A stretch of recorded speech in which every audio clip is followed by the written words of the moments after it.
Welcome to Municipal Finance for Everyone. Today is July 24, 2026. This is what we're going to cover in this video. The most recent tax-exempt AAA Muni Curve. The most recent tax-equivalent AAA Muni Curve. The daily change of both the AAA Muni and Treasury curves. Their week-to-date change. How the AAA Muni Curve has changed year-to-date. Terms and definitions. Let's go over the most recent composite tax-exempt Muni AAA curve. The following composite tax-exempt yield curve is based off the most recent ICE, TradeWeb, Bloomberg yield curves that are available on the MSRB website, plus some proprietary extra adjustments, as of July 23, 2026. The one-year composite tax-exempt yield is 2.53%. The two-year yield is 2.64%. The three-year yield is 2.76%. The 5-year yield is 2.92%. The 10-year yield is 3.26%. The 20-year yield is 4.07%. The 30-year yield is 4.42%. Let's now go over the most recent composite tax-equivalent Muni AAA yield curve. The following graph shows, in red the tax-exempt after-tax Muni yield curve, versus in blue its tax-equivalent pre-tax version assuming a 40.8% top tax bracket as of July 23, 2026. Why would you care to see the tax-equivalent version of the Muni yield curve? More on this later.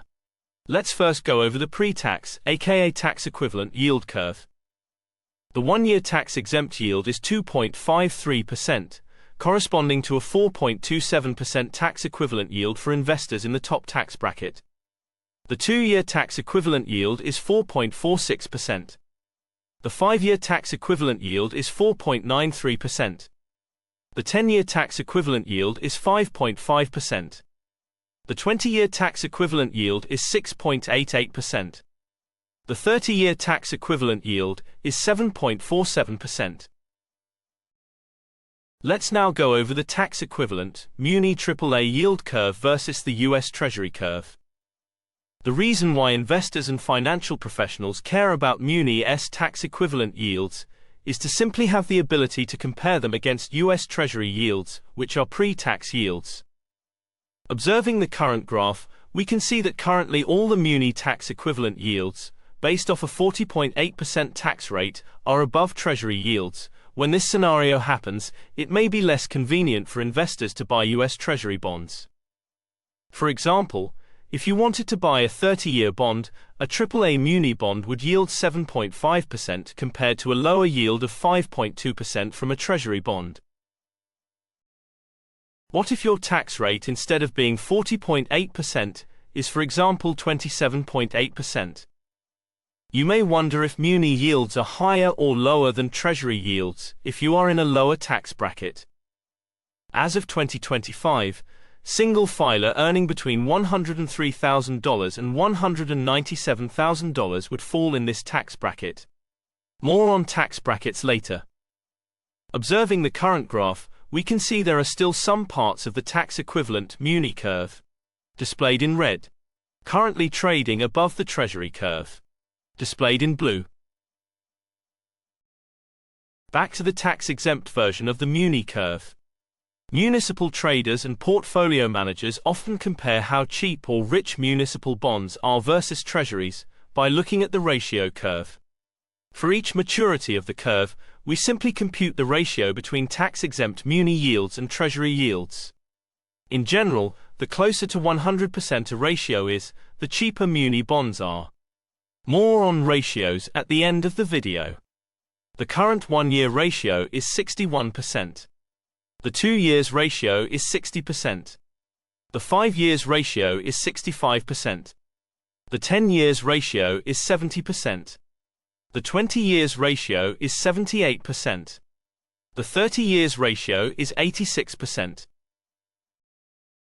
Let's now go over how the Muni AAA tax-exempt curve has changed since the prior business date. The graph displayed on the top-hand side shows the most recent curve versus the prior day curve. The bar plot on the bottom-hand side shows instead the difference between the two curves in basis points. The one-year tenor changed 8 basis points. The 2-year tenor changed 10 basis points. The 5-year tenor changed 10 basis points. The 10-year tenor changed 8 basis points. The 20-year tenor changed 5 basis points. The 30-year tenor changed 4 basis points. Munis and Treasuries daily change. This graph shows how both Munis and Treasury yield curves have changed versus the prior business date. They usually tend to move in the same direction, even though it's not uncommon to see days during which they move in the opposite directions.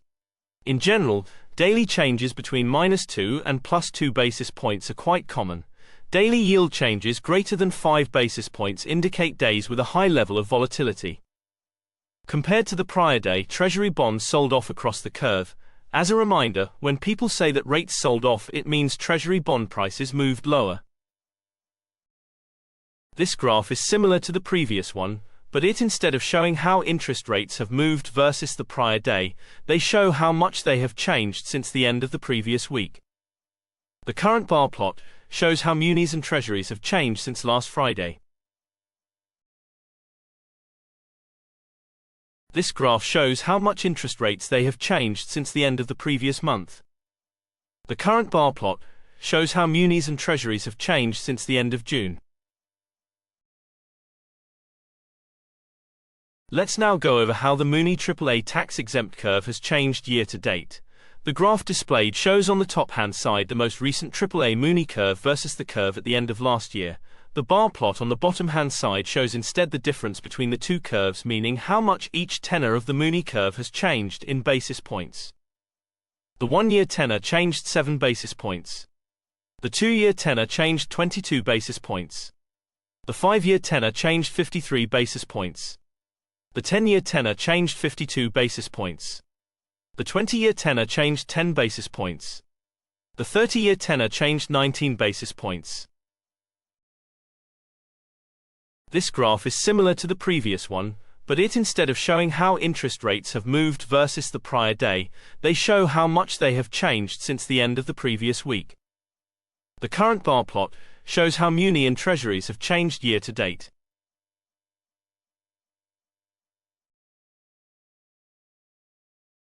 This line plot and the next plot show how each tenor of the Muni yield curve has changed over time. From the 31st of August 2023 to the 23rd of July 2026, the 1-year yield has dropped from 3.24 to 2.53. The 5-year yield has increased from 2.85 to 2.91. The 10-year yield has increased from 2.84 to 3.32. The 30-year yield has increased from 3.85 to 4.47. Terms and definitions. What do we mean with composite? Every day thousands of Muni bonds are traded, as you can freely see on the EMA website. Different data providers like ICE, Tradeweb, Bloomberg to name a few, provide their model-implied Muni AAA yield curve. Given that it's very difficult to tell which curve is more accurate on any given date, we compute for every tenor the average off the yield curves available to us, plus some extra adjustments. Currently, we manually capture yield curves and bonds yields available from the EMA MSRB portal.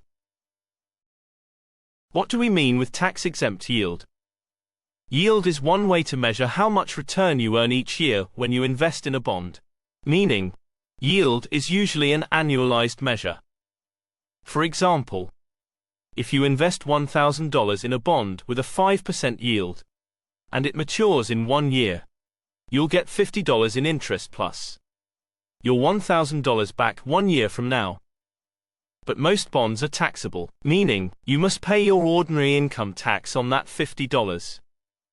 If you're in the highest tax bracket, currently 40.8%, your after-tax interest actually received would be $50 times 1 minus 40.8%, and that's equal to $29.60. This means your true after-tax yield is 2.96%, not 5%. On the other hand, most, but not all, municipal bonds, aka Munis, are usually tax-exempt at the federal level. That means the full 5% yield from a Muni bond stays in your pocket, no federal tax is taken out.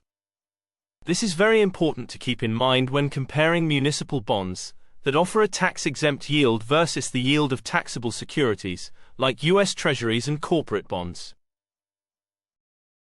What do we mean with tax-equivalent yield?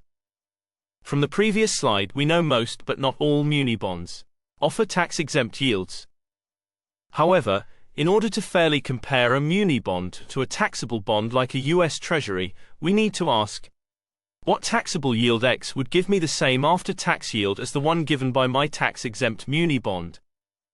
This X is what is usually called tax-equivalent yield, TEY, and it shows what a taxable bond would need to yield to match the muni's tax-free return.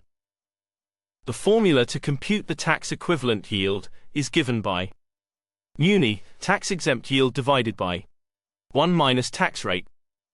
For example, if a muni bond yields 3%, and you're in the 40.8% tax bracket, the tax-equivalent yield would be 3% divided by 1 minus 40.8%, and that's equal to 5.07%. So a taxable bond like a US Treasury would need to yield at least 5.07% to match the yield of a tax-exempt muni bond, currently yielding 3%. What do we mean with basis points? This term is often used by financial professionals. However, it's a very easy concept, don't be scared about it. Let's break it down. Basically, 1% is equivalent to 100 basis points. This means that when you hear someone saying interest rates increased by 100 basis points, that means they increased by 1%. If 1% is equivalent to 100 basis points, then 0.01% is equivalent to 1 basis point. For example, if the yield of a muni bond changes from 4.00% to 4.01%, it's simply easier to say the yield increased by 1 basis point, instead of saying the yield increased by 0.01%. That's it. What do we mean with muni-treasury ratios, and why are they important? First off, ratios are computed for each tenor of the curve. This means we compute the 1-year ratio by dividing the 1-year tax-exempt muni yield by the 1-year treasury yield. Same thing for the 2 years ratio, 5-year ratio, etc. Why do we compute ratios? They are one way portfolio managers and traders use to measure the relative value between municipal bonds and treasuries. Treasuries are the risk-free benchmark, backed by US government. Munis are obligations issued mostly by states and cities. Therefore, professionals want to know, am I getting enough extra yield in munis compared to risk-free treasuries? If, for example, the 30-year ratio is 100%, that means the 30-year tax-exempt muni yield is the same as the 30-year treasury yield. However, the treasury yield is taxed, whereas the muni yield usually is not. Hence, in this case, you'd be better off holding a muni bond. In general, if the ratio is below 100%, one may think munis are rich compared to treasuries. In reality, we should always wonder, how does the current ratio look like compared to its own history? What's the average ratio over the past year? Let's make an example. You will notice from the data that usually the 1-year ratio tends to be between 60% and 65%. Hence, if the current 1-year ratio is, for example, 70%, even if this value is less than 100%, the current value would still be quite high compared to its historical average. For this reason, one may conclude 1-year muni bonds are currently trading cheap.